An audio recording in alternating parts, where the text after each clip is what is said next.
अर्ज़ पे कयो त हाणे आलिम सगोरे कंहिं बि मौलवी कंहिं बि पीर साहिब वेही तकरीर कई, पाण तकरीर जे पोयां हुनजे दिलि में मक़सद छा हुयो उनजो कुझु पतो कोन्हे।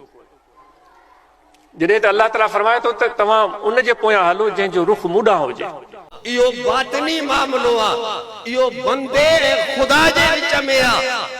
कंहिंखे इहो चवण त तूं मुख़लिस न आहे, कंहिंखे इहो चवण त तूं जेको चवे थो अलाए पुठियां तुंहिंजो कहिड़ो इरादो आहे।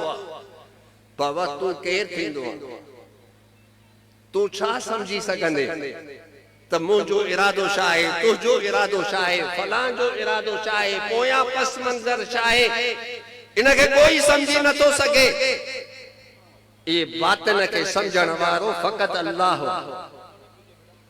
असांजी इहा ज़िमेदारी नाहे त असां ॾिसूं त हे जेको ॻाल्हाए थो इनजी पोयां नियत कहिड़ी आहे। असांजी इहा ज़िमेदारी नाहे त दिलि में छा अथसि। असांजी इहा ज़िमेदारी नाहे त मुख़लिस आहे या मोहसिन आहे या नाहे।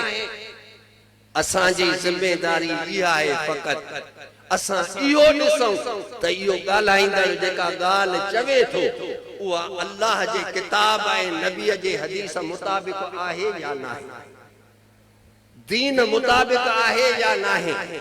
दीन जी ॻाल्हि थो चवे या पंहिंजी नई ॻाल्हि काॾो अॾे थो ऐं अफ़साना थो ॿुधाए। असांजी ज़िमेदारी आहे त असां ज़ाहिर खे ॾिसूं, शरीयत खे ॾिसूं। बातिन जो बि मामलो आहे लेकिन उहो बंदे ऐं ख़ुदा जे विच में।